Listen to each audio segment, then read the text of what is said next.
अगर आप सोच रहे हैं कि ये एक नॉर्मल बाइक राइड रिव्यू है तो अफसोस आप चूक गए। एक्चुअल में ये एक बहुत ही डिटेल्ड वीडियो है अपनी अगली टूरर बाइक को परचेस करने के सिलेक्शन के स्टेप बाय स्टेप प्रोसेस का। तो नाउ लेट्स स्टार्ट।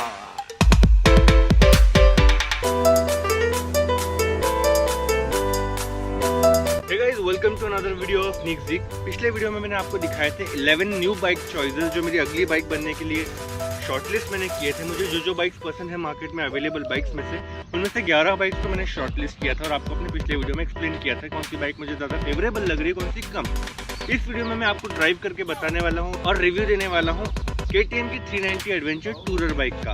वैसे तो मैंने पिछले वीडियो में ही इसको रिजेक्ट करने वाला हूँ, ये बताया हुआ था। हालांकि मैंने शॉर्टलिस्ट किया था KTM की 250 एडवेंचर टूरर को, लेकिन वो वाली बाइक टेस्ट ड्राइव में वहाँ पर अवेलेबल नहीं थी शोरूम में, क्योंकि शायद वो अभी रेयर है।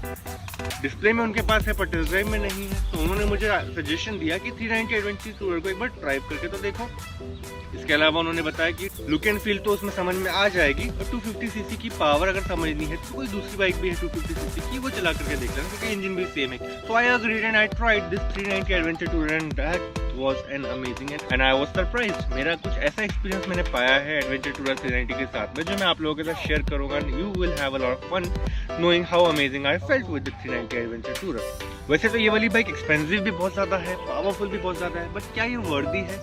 क्या इसके लिए इतने पैसे खर्च करना चाहिए? Well, let's find out.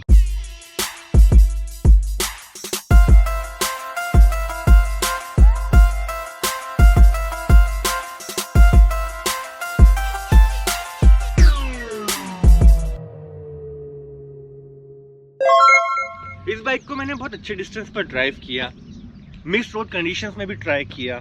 इसकी टेस्टिंग अलग अलग जगह करने के बाद में मुझे समझ में आया इसका पूरा खेल, और अक्ल आ गई कि आखिर 3.5 लाख रुपए से ज़्यादा इस गाड़ी की कीमत है क्यों। क्या वजह है कि लोग इतने ज़्यादा एक्साइटेड हो जाते हैं 390 एडवेंचर टूरर के बारे में जानकर, खास करके टूरिंग करने वाले राइडर्स की एंड ब्लॉगर्स की बहुत ज़्यादा पसंदीदा बाइक ये क्यों है। पहले normal technical specifications and brochure reading का काम हम नहीं करेंगे, कि वो चीज़ तो आप लोगों ने ऑनलाइन कहीं पे भी देख ली होंगी, देख सकते भी होंगे, मैं भी बताऊंगा। बट आगे हम पहले बात करने वाले हैं इस गाड़ी के फ्लेवर, एसेंस और गार्निशिंग के बारे में। नहीं, मैं खाना बनाने की बात नहीं कर रहा। यहाँ पर फ्लेवर का मतलब है सेगमेंट, एसेंस का मतलब है राइड रिस्पॉन्स और गार्निशिंग का मतलब है उसकी स्टाइलिंग, जिसमें बहुत अच्छे कंपोनेंट्स लगाए गए हैं उसको खूबसूरत बनाने के लिए। सो अब जान लेते हैं कि KTM एडवेंचर टूरर 390 इतनी अमेजिंग एंड सुपर बाइक क्यों है। सबसे पहले बात करते हैं इसके फ्लेवर की, मतलब इसको राइड करते वक्त जो इसका स्वाद आ जाता है, मजा आ जाता है, उसमें क्या लगा हुआ है ऐसा जिसकी वजह से आपको लगता है ये एक अलग बाइक है, और अपने सेगमेंट को जस्टिफाई करना या सेगमेंट को लीड करना वो कैसे कर पाती है। उसके दो मेजर फैक्टर्स हैं, एक है इसका ऑफ रोड और दूसरा है उसका टूरिंग। सबसे पहले बात करते हैं ऑफ रोडिंग के बारे में, क्योंकि उस गाड़ी में बहुत सारी चीज़ें ऐसी लगी हुई है जो ऑफ रोडिंग में उसको बेहतर बनाती हैं किसी नॉर्मल अर्बन बाइक से। बाइक के अच्छे ऑफ रोडिंग फैक्टर्स में शामिल है उसका हाई ग्राउंड क्लियरेंस। ऊंचे लोग ऊंची पसंद। गाड़ी का हाई ग्राउंड क्लियरेंस उस गाड़ी को इतना ऊंचा बनाता है कि किसी भी तरह के घटिया रास्ते पर भी आप उसको चलाना चाहें तो आप चला सकते हैं। आपको गाड़ी को कहीं नीचे टच होने का टेंशन नहीं होगा। वैसे टच होने के बारे में बात आगे मैं करूंगा कि उसमें इंजन गार्ड वगैरह की क्या फैसिलिटी दी हुई है, but then the ground clearance really helps a lot in tackling the most unfavourable type of terrain. इसके अलावा गाड़ी का हैंडल प्लेसमेंट भी अगर देखें तो यूजुअल अर्बन बाइक की तरह ऐसे हम उसमें नहीं बैठते, उसको कुछ इस तरह से पकड़कर बैठना होता है। एंड आई वाज सरप्राइज कि ये किस तरह की राइडिंग पोजीशन है। शुरू में मुझे अजीब लगा, but then I realise it is kind of hugging the bike. आप बाइक को हग करके चल रहे हो और आपको लग रहा है आप अपनी बाइक को इतना प्यार करते हो, आपको मजा भी आने वाला है। That handle position is actually very favorable for certain type of driving situations like the off-road। आपको ज़्यादा अच्छी ग्रिप मिलती है हैंडल की। बैड रोड्स पर शायद आपको लगे कि हाई स्पीडिंग करते वक्त थोड़ा सा कॉन्फिडेंस लूज हो रहा है, उसके बारे में मैं आगे बताऊंगा अभी। बट डेफिनेटली ऑफ रोडिंग करते वक्त जब खड़े होकर के राइडिंग करनी पड़ती है कभी कभी किसी सिचुएशन में, definitely this is the riding position which will be very favourable to you. इसके अलावा बाइक में हैंड गार्ड भी लगे हुए हैं, तो आप जहाँ पर भी हाथ रखते हो उसके आगे एक गार्ड लगा हुआ होता है, जैसे मैंने अपनी बाइक में अलग से लगवाया हुआ है। बेसिकली 390 एडवेंचर टूरर आपकी बीवी जैसा काम करेगी, आपका हाथ जगह पर भी रहे और कहीं और ना लग सके, ये उसका ध्यान रखने का काम है। Well, jokes aside, but protection के लिए ये चीज़ बहुत अच्छी है। When you are off roading आप कई बार झाड़ियों से गुजरते हो, बहुत पतले पतले रास्तों से गुजर रहे होते हो, पत्थर भी हो सकते हैं, चट्टाने भी हो सकती है, लैंड स्लाइडिंग वाले एरियाज भी होते हैं। You don't want your hands to get dirty और your hands to get injured. ऐसे में प्रोटेक्शन के लिए एक एक्स्ट्रा हैंड गार्ड होना बाय डिफॉल्ट उस गाड़ी में एक बहुत फेवरेबल चीज़ है। इसके अलावा गाड़ी के पिछले सीट के तरफ बहुत ही स्टर्डी वाले 2 ग्रैब हैंडल्स भी लगाए गए हैं ताकि पीछे वाला पिलियन राइडर भी आपके सुकून से बैठ सके, और अगर हाई स्पीडिंग पर आप कर रहे हो तो सलामती से वहां पर बैठा रहे, गिर ना जाए। वैसे उसकी सलामती जरूरी भी है, वरना आपका कैमरा कौन पकड़ेगा लॉन्ग राइड पर। इसके अलावा गाड़ी के टायर्स अगर देखें ना तो ऑफ रोड वाले टायर्स दिए हुए हैं उसमें, ट्यूबलेस, रगड़ी हुई जमीन को और ज्यादा रगड़ने के लिए। ऑफ रोडिंग करते वक्त आपको क्या चाहिए होता है, बढ़िया ग्रिप मिले, बढ़िया टेरेन रिस्पॉन्स मिले। वैसे इसी की वजह से मुझे बहुत अच्छा ऑफ रोड एक्सपीरियंस मिला भी है इस गाड़ी को चलाते वक्त। जब मैं इसको कच्चे रास्ते पर चलाया था ग्रेवल वाले पाथ पर, तो बहुत अच्छी स्टेबिलिटी गाड़ी ने दी। उसके लिए कुछ और फैक्टर्स भी शामिल थे वैसे तो, and I explain that later. However I definitely felt very mind blowing and amazing riding this bike off the road.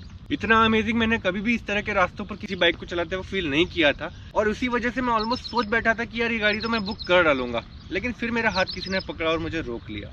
पीछे देखा तो पता चला मेरा बैंक बैलेंस खड़ा था। इसके अलावा गाड़ी में सेफ्टी के लिए dual disc brakes and dual channel ABS भी है। वो कहते हैं ना, 2 भाई पूरे कसाई, या फिर आप कह सकते हो 1 से भले 2। यस, सेफ्टी के लिए उस गाड़ी में 2 डिस्क ब्रेक्स और 2 चैनल वाले एबीएस सिस्टम है। यानी कि अगर आपका फ्रंट ब्रेक और रियर ब्रेक को आपने अच्छे से कंबाइन कर दिया किसी भी राइडिंग सिचुएशन में, तो आपको दोनों डिस्क ब्रेक्स में एबीएस की वजह से बहुत ही ग्रेजुअल स्लो और सेफ्टली स्लो होकर के या फिर स्टॉपिंग करके मिलेगी, एंड आपकी स्टेबिलिटी भी बरकरार रहेगी, and you will not have more chances of skidding the bike and falling of it. इसके अलावा हाई राइडर सीटिंग पोजीशन भी बहुत काम की चीज़ है इस गाड़ी में, विच इससे होता है ना राजा की कुर्सी सबसे ऊपर। जोक्स असाइड, इसका हाई ग्राउंड क्लियरेंस इस बात में भी शामिल है एक्चुअली। अगर आप KTM 390 एडवेंचर टूरर को बैठ करके राइड करेंगे तो कभी कभी आप R15 की पिलियन सीट को भी भूल जाना चाहोगे, इतनी ऊंची लगती है वो। मैं खुद 6 फीट का हूँ, उसके बावजूद मेरे पैर पूरे नहीं टिक पा रहे थे जमीन पर। या तो आगे का हिस्सा पैर का मैं रख सकता हूँ, यहाँ पीछे का। That's how high it is. और इसी से पता चलता है कि गाड़ी एक्सट्रीम ऑफ रोड सिचुएशंस में, जब आप किसी बड़ी बड़ी चट्टानों के पास से गुजरोगे और आपको जरूरत होगी कि चट्टानों का सहारा लेकर के भी आप ऑफ रोड करना चाह रहे होंगे, जैसे कि डर्ट बाइकिंग में आप कर सकते हो, वैसे ही माउंटेन राइडिंग करते हो तो इसकी हाई सीटिंग पोजीशन आपको काफी अच्छी लगने वाली है। और हाई ग्राउंड क्लियरेंस की वजह से वैसे भी सीटिंग पोजीशन हाई होनी ही थी, ताकि आप बड़े बड़े टेरेन को ऐसे ही क्रॉस कर लें। लेकिन ये सब कुछ काम गाड़ी अकेले नहीं करेगी, आपकी ड्राइविंग स्किल्स भी बहुत ज्यादा इंपॉर्टेंट है, तो प्रैक्टिस कर लो अगर ऐसी बाइक लेने का प्लान कर रहे हो तो। इसके अलावा इसमें जो पेडल्स दिए हुए हैं, फुटरेस्ट दिए हुए हैं, वो भी बहुत स्टर्डी, मेटेलिक और थोड़े से टीथ दिए हुए हैं, मतलब थोड़े कांटेदार दिए हुए हैं। उससे समझ में आता है जैसे हैंडल पर अपने जोर से पकड़ कर रखना बहुत ज्यादा जरूरी होता है ताकि ग्रिप ना छूटे, अपना कंट्रोल ना छूटे, वैसे ही पैरों का भी फुटरेस्ट पर, पेडल्स पर टिके रहना बहुत ज़्यादा ज़रूरी है। खास करके जब आप ऑफ रोडिंग करते हो, मड वाली सिचुएशंस में होते हो, मिट्टी वगैरह वहाँ जमा हो जाती है, उस टाइम पर आप नहीं चाहते कि चिपकी हुई मिट्टी की वजह से आपकी ग्रिप चली जाए या पैर फिसलने लग जाए बार बार। तो रेजीले रास्तों पर, मिट्टी वाले रास्तों पर ये बहुत काम आने वाली हैं। एक्चुअल में इसमें ऑफ रोडिंग लेवल के जो छोटे छोटे एलिमेंट्स लगाए गए हैं ना, इसको बोलते हैं attention to detail, which is what amazed me when I started riding this bike for the very first time. क्योंकि मेटेलिक पीसेस हैं तो रफ टफ यूजेज के लिए भी अच्छे हैं। इसके अलावा गाड़ी की हेडलाइट भी अगर देखें तो बड़े बड़े हैवी ड्यूटी वाले हेडलाइट्स लिए हुए हैं, ताकि आप बहुत ही पिच डार्कनेस वाली जगह पर भी जाएं, जहाँ पर झाड़ियाँ वगैरह भी हो सकती है, गाड़ी पर कुछ चीज लग भी सकती है और आपको अंधेरे में परेशानी भी हो सकती है। तो एक तो उसका इल्यूमिनेशन भी अच्छा होना चाहिए और सामने वाला हिस्सा मजबूत भी होना चाहिए, ताकि आप उसको कहीं भी ले जा सको। डार्क फॉरेस्ट पर ले जा लो, माउंटेन्स पर ले जा लो, विलेजेस में ले जा लो, या फिर हिल स्टेशन चले जाओ, you don't have to worry about anything, they are heavy duty headlamps. इसके अलावा गाड़ी का जो इंजन गार्ड है वो मैंने देखा बहुत ही ज्यादा बड़ा सरफेस एरिया है उसका, लार्ज साइज का इंजन गार्ड दिया हुआ है, ताकि आपकी गाड़ी का इंजन भी प्रोटेक्टेड रहे ऑफ रोडिंग सिचुएशन से, एंड देन आपका जो एग्जॉस्ट पाइप जाता है शुरू से लेकर आखिर तक, वो भी ज्यादा प्रोटेक्टेड रहे एज मच एज पॉसिबल। आप गाड़ी को किसी भी तरह से राइड करो, अगर आपकी चूक की वजह से, आपकी छोटी सी गलती की वजह से गाड़ी कहीं टच होने वाली हो, तो definitely that engine guard is going to be very helpful in saving you from a lot of expense. क्योंकि KTM की बाइक के कंपोनेंट्स महंगे होते हैं यार, you don't want that to happen. तो वो इंजन गार्ड बहुत ज़्यादा इंपॉर्टेंट है ऑफ रोडिंग करने के लिए, वो उसमें है थैंकफुली। अब बात करते हैं KTM एडवेंचर 390 टूरर के सेकंड बेस्ट एस्पेक्ट के बारे में, और वो है टूरिंग। टूरिंग के लिए सबसे पहले तो इस गाड़ी में एक लंबी सीट दी हुई है फ्रंट राइडर के लिए। उसमें क्या होता है, यू गेट 2 राइडिंग पोजीशंस। एक तो आप बस सीधे सीधे बैठ जाओ, चलाओ नॉर्मल सिटी पर, बट जब आप बहुत देर तक चला रहे हो और आपको एडेड कंफर्ट चाहिए, you just can shift little bit backwards and थोड़ा सा आगे लीन हो जाओ, आपको बहुत कंफर्टेबल, कॉन्फिडेंट एंड बहुत ही अच्छी फेवरेबल राइडिंग पोजीशन मिल जाती है। वो एक बहुत अच्छी चीज़ मुझे लगी कि राइडर की सीट बहुत लंबी दी गई है, and I love that portion. जब शुरू में मैं इसको चला रहा था, मुझे फ्रंट वाली राइडिंग पोजीशन थोड़ी सी अनफेवरेबल और थोड़ी सी नई लग रही थी। मुझे तो लग रहा था कि कहीं मैं इस गाड़ी से गिर ना जाऊं। इसकी सीटिंग पोजीशन मुझे समझ में जो आ नहीं रही है, क्योंकि पहली बार चला रहा हूँ एक of road touring bike. Engine के बारे में बताते वक्त मैं इसके बारे में और बताऊंगा, लेकिन बाद में जब मैंने एक्सपीरियंस किया कि मैं अपने आप को थोड़ा सा पीछे लीन करने के बाद मैं चला रहा था, एंड देन वहाँ से जो मुझे कॉन्फिडेंस मिला, क्योंकि जैसे ही मुझे पीछे की पिलियन सीट जो थोड़ी सी ऊपर की तरफ है वो टच हो पाई पीछे मेरे, तब मुझे रियलाइज हुआ कि मेरे पीछे भी एक सपोर्ट है which will help me to not fall. अगर मैं इस 400 सीसी की बड़ी बाइक को चला रहा हूँ स्पीड में और मैं पीछे की तरफ धकेला जा रहा हूँ, पीछे कुछ होना चाहिए जो मुझे याद दिलाए कि no I will not fall and I will be more confident. वो चीज़ ने मुझे बहुत ज़्यादा हेल्प किया। That is why I love the rider seat in this bike. इसके अलावा जो पिलियन सीट है वो भी काफ़ी ज़्यादा लॉन्ग है। आप चाहो तो पिलियन को एक्स्ट्रा कंफर्ट भी देने के लिए उसे यूज़ कर सकते हो obviously. Otherwise if you are riding alone, वहाँ पर एक बहुत बड़ा साइज का सैडल बैग रख सकते हो, या फिर दोनों तरफ वाले सैडल बैग सेटल करने के लिए भी वो बहुत ज़्यादा अच्छा स्पेस देगा, क्योंकि गाड़ी की लेंथ भी काफ़ी अच्छी है। अगर आप आगे की तरफ बैठे हो या आप पीछे की तरफ भी बैठे हो, पीछे का जो पिलियन सीट वाला पोर्शन है ना, वो आपको बहुत सारा सामान कैरी करना अलाउ करेगा, which is fantastic thing and very much needed. ये मैंने किसी व्लॉगर के वीडियो में देखा भी था। आई थिंक उनका नाम है राइडर गर्ल विशाखा। उनका एक वीडियो था from Mumbai to Goa, she was riding with her friend, और उन्होंने दिखाया था कितना सारा सामान वो कैरी कर रही थी। That is when I was very impressed with this bike. इसके अलावा गाड़ी में बहुत ही बड़े साइज का स्टर्डी, बहुत ही वेल प्लांटेड एक वाइजर भी लगा हुआ है, शायद कार वाली फीलिंग देने के लिए नहीं, एक्चुअल में विंड वाइजर आपको बहुत ही अच्छे से विंड ब्लास्ट से भी प्रोटेक्शन देगा, और जितने भी इंसेक्ट्स रास्ते में उड़ रहे होते हैं, खास करके रात के अंधेरे में जब बहुत सारे हेडलाइट्स गाड़ियों के घूम रहे हैं हाईवे पे, इंसेक्ट्स भी घूम रहे होते हैं उनसे अट्रैक्ट होकर के। So this visor will protect your cloth from those insects as well. इसके अलावा गाड़ी का फ्यूल टैंक भी काफ़ी ज़्यादा बड़ा है, जिसकी वजह से आपको अच्छा एंड्योरेंस मिल जाता है। वैसे गाड़ी का इंजन साइज इतना ज़्यादा होने की वजह से आपका माइलेज थोड़ा सा कम रहेगा ऑब्वियसली। जब आप इंजन साइज ज़्यादा मांग रहे हो, रिलायबिलिटी मांग रहे हो, पावर मांग रहे हो, तो माइलेज तो कम होगा, but then that fuel tank capacity will help you to go further. गाड़ी में सिटी माइलेज आपको लगभग 28 kmpl तक का मिल सकता है, और हाईवे माइलेज अगर अच्छी परफॉर्मेंस के साथ कर रहे हो तो 33 kmpl तक का तो आपको मिल ही सकता है, which is quite decent for this segment bike. अब बात करते हैं गाड़ी के एसेंस के बारे में, मतलब जो मांगो वो मिले, power on demand, the ride response. अब देखते हैं कि गाड़ी के इंजन और अदर परफॉर्मेंस फैक्टर्स क्या हैं, जिसकी वजह से आप गाड़ी को दौड़ाते हो तो आप फील कर पाते हो कि आप क्या चला रहे हो, कितना अमेजिंग चला रहे हो। सबसे पहले तो इंजन की बात करें, 373 सीसी का 4 वाल्व 4 स्ट्रोक पेट्रोल इंजन इस गाड़ी के अंदर दिया हुआ है। इतना अच्छा साइज है इस इंजन का, तो ऐसे हैवी ड्यूटी काम करने के लिए साइज बहुत ज़्यादा काम का है। लेकिन ये 373 सीसी का इंजन इतना ज़्यादा पावरफुल भी है कि जब मैं पहली बार इसको चला रहा था, मैंने शोरूम से गाड़ी को निकाला, थोड़ा थोड़ा एक्सेलरेट किया, तो मुझे रियलाइज हुआ कि गाड़ी तो बहुत ज़्यादा पावरफुल लग रही, थोड़े एक्सेलरेशन में इतना आ रहा है। बट देन मेरे को क्यूरियोसिटी हुई, मैंने एक्सेलरेशन थोड़ा ज़्यादा करके देखा ना, I was kind of leaning towards backwards. वो चीज़ मुझे डरा रही थी, जो मैंने अभी सिटिंग पोजीशन के टाइम पे आपको बताया। अब राइड पोस्चर इस गाड़ी का जो है वो पहले ही अनफेवरेबल लग रहा था मुझे, क्योंकि मैंने यूजुअली अर्बन बाइक जो चलाई हैं उनसे अलग है ये, एंड उसको होना भी चाहिए क्योंकि उसको लॉन्ग डिस्टेंस में कंफर्ट देना है। तो the favourable position is this.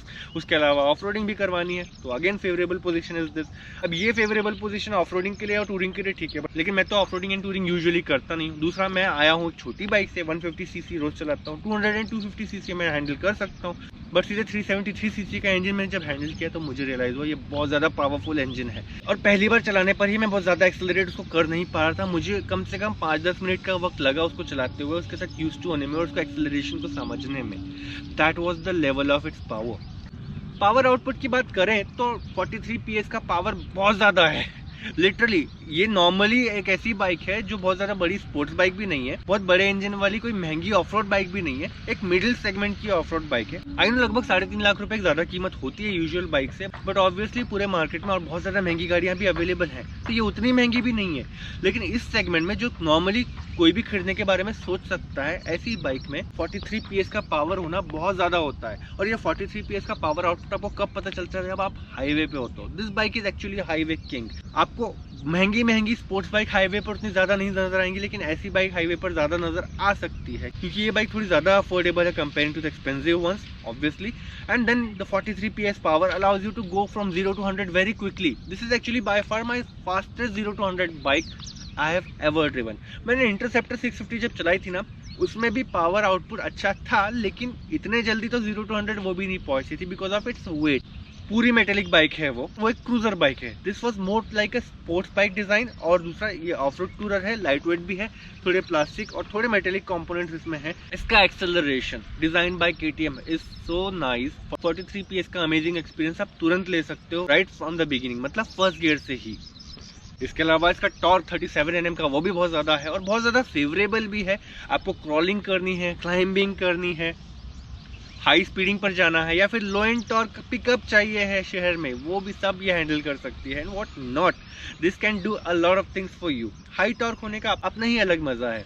और अगर बात करें इसके ECU की, तो उसका टॉर्क मैपिंग बहुत बढ़िया किया गया है। हर गियर पर आपको एक्यूरेट RPMs मिलते हैं, जिसकी वजह से जो रिक्वायर्ड थ्रॉटल रिस्पॉन्स है वो आपको मिल पाता है। 6 गियर्स इस गाड़ी में है और आपको गियर शिफ्ट इंडिकेटर भी MID पर मिल जाता है, सो दैट अगर आप नए हो, आपको अंडरस्टैंडिंग चाहिए है कि कौन सा गियर ज़्यादा फेवरेबल है किस स्पीड पर, वो आपको हेल्प करेगा। But the gear box is very well refined, very well responsive. अगर मैं 3rd गियर पर और 4th गियर पर भी बाइक को चलाता हूँ और स्पीडिंग मेरी कभी कम ज़्यादा होती रहती है, तो मुझे अच्छा खासा रिस्पॉन्स मिलता है। The engine is very active at that gear as well. But अगर हाई स्पीडिंग करनी हो 5वें 6वें गियर पर, तो बहुत जल्दी 0 to 100 तो पहुंच ही जाती है। उसके बाद में भी बहुत ज़्यादा स्टेबल होती है। और 6th गियर पर भी इंजन काफ़ी एक्टिव फील होता है। दैट मीन्स यू फील 100 की स्पीड पर आ गए हो, 6th गियर चला रहे हो और फिर भी एक्सीलरेटर दे रहे हो, तो गाड़ी की स्पीड जल्दी बढ़नी शुरू हो जाती है। एंड अगर आप नए हो तो आपको ही डर लगने वाला है कि इससे ज़्यादा स्पीड पर मैं जा सकता हूँ या नहीं तो आपको लगभग 1-2 महीना तो लग जाएगा इस बाइक के साथ में 100 के ऊपर चलाने की हिम्मत जुटाने के लिए। इसके अलावा गाड़ी का एग्जॉस्ट नोट भी काफ़ी ग्रंटी है, रॉयल एनफील्ड जैसा नहीं, उससे भी ज़्यादा अच्छा। आपको हमेशा लगेगा कि एक एंग्री बाइक है जिसको आप चला रहे हो, बहुत ज़्यादा नाराज़ है कि इसको स्लो क्यों चला रहे हो। लेकिन जैसे ही आप सडन ड्राइविंग करोगे ना, तो गाड़ी का हाई पावर वाला थ्रस्ट और गाड़ी का एग्जॉस्ट साउंड कंबाइन होकर इतना बढ़िया राइड रिस्पॉन्स देते हैं, फट से गाड़ी भागती है आवाज़ करते हुए, मज़ा ही आ जाता है। इवन भीड़ में आपको किसी को इम्प्रेस करना है, जो करना नहीं चाहिए ज़्यादा, लेकिन अगर आपको किसी को इम्प्रेस करना है या डोमिनेट करना है रोड पे बाकी राइडर्स को, you will just rev, make sound and you will run. ऐसा नहीं गाड़ी सिर्फ आवाज करती है दुक दुक दुक दुक दुक दुक और फिर भागती ही नहीं है, वो नहीं है। इसमें पावर भी है, साउंड भी है, so it does what it says. गाड़ी में ऑफ रोड ABS और कॉर्नरिंग ABS भी है। ये फीचर तो मैं ऑफ रोड वाले फैक्टर के दौरान बता सकता था, लेकिन ये ABS है, which means it works with the Riders response. आप अगर ब्रेकिंग करते हो ऑफ रोडिंग में, तो आपको स्लोली नहीं रुकना होता है। आप ऑफ रोडिंग कर रहे हो, सामने सडनली कुछ आ गया, आपको तुरंत स्टॉपिंग चाहिए और फिर भी स्टेबिलिटी बरकरार रहनी चाहिए। वो ऑफ रोडिंग ABS मैंने टेस्ट करके देखा। रास्ते में ग्रेवल्स वगैरह थे, मतलब गिट्टी पत्थर हैं थोड़े बहुत, और बहुत पतली गिट्टी भी है मिट्टी जैसी, तो एकदम ना अनफेवरेबल सिचुएशन थी। वो एक ऐसा टेरेन था जहाँ पर आपकी गाड़ी फिसलती भी है और आपकी स्टेबिलिटी भी खराब होती है और अक्सर बाइक से कंट्रोल भी चला जाता है, क्योंकि सामने वाला व्हील ही ट्रैक्शन बराबर से ले नहीं पा रहा। ऐसे सिचुएशन में इसके ऑफ रोड ABS क्या करते हैं, आपको बहुत ही अच्छी स्टेबिलिटी प्रोवाइड करते हैं। आप जब ऐसे रास्तों पर गाड़ी चला रहे हो तो आप स्पीड में भी चला सकते हो।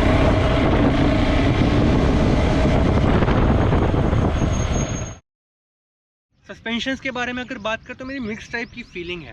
पहले जब मैं इसको सिटी पे चला रहा था, बैड रोड वगैरह पे चला रहा था, तो ऐसा लग रहा था बम्पी राइड मिल रही है, थोड़ा मैं ज़्यादा ही जंप कर रहा हूँ बाइक के अंदर बैठ करके। लेकिन इसकी स्टेबिलिटी हर तरह के रास्तों पर, ऑफ रोड पर, बम्पी रास्तों पर, हाई स्पीड पर, अच्छे रास्तों पर भी स्टेबिलिटी बरकरार थी, which is why we should appreciate the suspensions. After all it's a touring bike.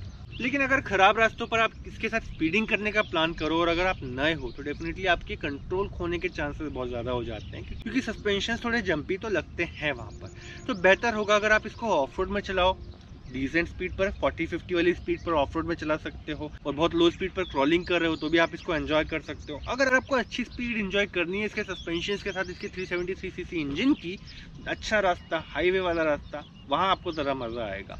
Suspension गजब की स्टेबिलिटी भी देते हैं, कंफर्ट भी डिसेंट टाइप का देते हैं, परफॉर्मेंस तो बढ़िया है। अब फाइनली बात करते हैं गाड़ी के गार्निशिंग के बारे में, मतलब स्टाइलिंग फैक्टर, जिसकी वजह से गाड़ी का प्रेस्टीज और रोड प्रेजेंस दोनों इंप्रूव होता है। सबसे पहला इंपॉर्टेंट फैक्टर तो इसकी स्टाइलिश बॉडी है, जो अमेजिंग कलर कॉम्बिनेशन इस्तेमाल किए गए हैं। जो टैंक पैनल बनाया है, टैंक पैनल के साथ में स्टाइलिंग कंपोनेंट्स लगाए गए हैं, दे एक्चुअली लुक अमेजिंग। बहुत ही अच्छा बैलेंस यूज किया गया है, कलर टोन का भी एंड कंपोनेंट्स के डिजाइन स्ट्रक्चर का भी। एरोडायनामिक डिजाइन भी है इस गाड़ी की। इसके अलावा गाड़ी के डायमेंशंस देखें तो वो भी काफी ज्यादा है, इसकी वजह से आपका गाड़ी थोड़ी सी बल्की सी लगती है। अगर आप एक अडल्ट राइडर हैं या हेल्दी राइडर हैं मेरी तरह, तो डेफिनेटली आपको इस गाड़ी के साथ अच्छा फील होगा। आपके पिक्चर्स एंड वीडियोस भी काफी अच्छे आएंगे and you will look great with the bike. It will suit you, that's how amazing appearance it has in that bulky size. इसके अलावा गाड़ी के ब्लैक कलर के अलॉय व्हील्स भी हैं, डिजाइनर वाले, काफी अच्छे लगते हैं वो भी। अगर स्पोक वाले व्हील्स होते हैं हिमालयन की तरह, तो वो इस गाड़ी के डिजाइन में सूट बिल्कुल नहीं करते। And thank god KTM knows how the styling should work. तो इसके अलॉय व्हील्स बहुत ज़्यादा खूबसूरत लगते हैं, even when the bike is not running. इसके अलावा गाड़ी में डिजिटल MID भी दिया हुआ है, एक बड़ी स्क्रीन है और ऑपरेशन के लिए लेफ्ट साइड में हैंडल पे बटन्स भी दिए हुए हैं, just like a car steering wheel. However ये बहुत ज़्यादा इंपॉर्टेंट फंक्शंस ऑपरेट करने के लिए आपको देता है। गाड़ी का सारा ड्राइव डेटा वहाँ पर आपको मिल जाता है। आप ऑफ रोड ABS की और ऑन रोड ABS की स्विचिंग वहाँ से कर सकते हो and you get to see a lot more information on the MID, which is why the styling factor works through that portion also. आप एक राइडर होने के नाते इस गाड़ी को चलाते वक्त भी हमेशा याद रख पाते हैं कि आप एक prestigious and premium bike ride कर रहे हैं। इसके अलावा गाड़ी में LED हेडलाइट्स भी हैं, LED टेल लाइट्स भी हैं और चारों टर्निंग इंडिकेटर्स भी LED हैं, which is again a premium bike factor and they work really well. इसके अलावा देखा जाए तो रात के वक्त इल्यूमिनेशन अच्छा होने के अलावा ये सारे के सारे लाइट जो हैं दिन के वक्त भी काफ़ी अच्छे दिखते हैं। रोड प्रेजेंस का फैक्टर है वो और काफ़ी अच्छा वर्क करता है। इसके स्टाइलिंग तो एग्जॉस्ट तक चली जाती है। एग्जॉस्ट थोड़ा सा चपटे शेप का बॉटल जैसा लगता है, जैसे कोई टूरर इंसान जेरी कैन को पहचानते हैं आप। उसका साइलेंसर का शेप भी लगभग वैसा ही है। It's very relatable to tourers and off roaders. What a camping factor. Even इसका इंजन गार्ड मैंने देखा साइड से काफी स्टाइलिश बना हुआ है, कर्वी शेप का वो भी। यार उसमें भी सिंप्लिसिटी नहीं रखी KTM ने। KTM को लगता है सारे के सारे कंपोनेंट स्टाइलिश होने चाहिए, ओवरवर्क कहीं नहीं लगता, ओवर फैंसी भी नहीं लगता, जस्ट परफेक्ट। इसके अलावा गाड़ी के कलर ट्रिम्स भी काफी अमेजिंग है। एक व्हाइट टैंक वाला वेरिएंट है और एक ऑरेंज टैंक वाला वेरिएंट है। ब्लैक कलर के अलॉयज एंड ब्लैक कलर की ट्रिमिंग्स तो सभी में है, but that white one looks so fabulous. वैसे डर्टी यूजेज होने वाला है, ऑफ रोडिंग वगैरह ज्यादा करने वाले हो तो व्हाइट फैक्टर से ज्यादा आपको ऑरेंज कलर ज्यादा मजेदार लगेगा। बट अगर आप मेरी तरह ऑरेंज के फैन नहीं है तो मोस्ट प्रोबेबली आपको व्हाइट वाला कलर ट्रिम ज़्यादा पसंद आएगा। There is a lot more about the adventure tourer 390 by KTM। हालांकि ये मेरा पहला राइड एक्सपीरियंस था, मैं काफ़ी अमेजिंग फील कर रहा था। मैंने आपके साथ में बहुत सारी इन्फॉर्मेशन शेयर कर दी। आई होप आप लोगों को मज़ा भी आया हो। आगे अगर बाई चांस मैंने 250 एडवेंचर टूरर को परचेज कर लिया है, my second bike after this, तो डेफिनेटली मैं दोनों बाइक्स का यानी 250 adventure tourer and 390 adventure tourer दोनों के डिटेल एनालिसिस करके आपको बहुत ज़्यादा रिव्यू वीडियोस देते रहूँगा। वैसे मुझे 390 एडवेंचर टूरर का 3.67 लाख रुपीज़ का ऑन रोड प्राइस नागपुर वाला काफ़ी वैल्यू फॉर मनी लगता है, क्योंकि ये प्राइस अपना जस्टिफाई करने के लिए काफ़ी सारे फीचर्स, कंपोनेंट्स, मजबूती, स्टाइलिंग एंड व्हाट नॉट सब कुछ ऑफर करती है। तो मुझे लगता है प्राइस जस्टिफाइड भी है, वैल्यू फॉर मनी भी है। लेकिन मुझे अगर गाड़ी परचेस करनी है अब अपनी नई वाली, तो मैं इस बाइक से पहले कुछ और बाइक्स ट्राई कर लेना चाहता हूँ, थोड़ा और यूज टू हो जाना चाहता हूँ पावरफुल बाइक्स के साथ में, देन मैं इसको ट्राई करना चाहता हूँ। तो I think instead of being my second bike, adventure tourer 390 will be my third bike. तब तक मेरी यूट्यूब कम्युनिटी भी बहुत बड़ी हो जाएगी और मैं इसको अफोर्ड भी कर पाऊंगा। तो ये थी आज की मेरी special story KTM adventure tourer 390 के बारे में। अगले वीडियोस में मैं और भी बाइक्स आपको बताऊंगा जो मैं कंसीडर कर रहा हूं अपनी अगली बाइक परचेस के लिए। ना सिर्फ ये रिव्यू वीडियोस हैं बल्कि मैं अपनी अगली परचेस के बारे में बता रहा हूँ। So you will get the most genuine information possible, because आप लोग अपने पैसे खर्च करके कहाँ इन्वेस्ट करो और कौन सी बाइक परचेस करो ताकि आपको बेहतर एक्सपीरियंस मिले, उस चीज़ का रिस्क मैं खुद अपने बेस पर उठाने वाला हूँ, क्योंकि आपने बताए हुए सारे फैक्टर्स मैं अपने खुद के परचेज में अप्लाई करने वाला हूँ। So you can rely on this opinion and you can watch me following this. I hope आप लोगों को आज का मेरा वीडियो पसंद भी आया हो, आपको जेन्युइन इन्फॉर्मेशन भी मिली हो और आपको मज़ा भी आया हो ये वीडियो को देखते हुए और मेरे राइड एक्सपीरियंस को देखते हुए। अगले वीडियो में दोबारा मुलाकात होगी, तब तक के लिए इस चैनल के साथ जुड़े रहो। चैनल को सब्सक्राइब करो, बेल आइकन जरूर दबाओ ताकि आपको फ्यूचर वीडियोस की नोटिफिकेशन भी मिलती रहे। And until next video, good bye and drive safe.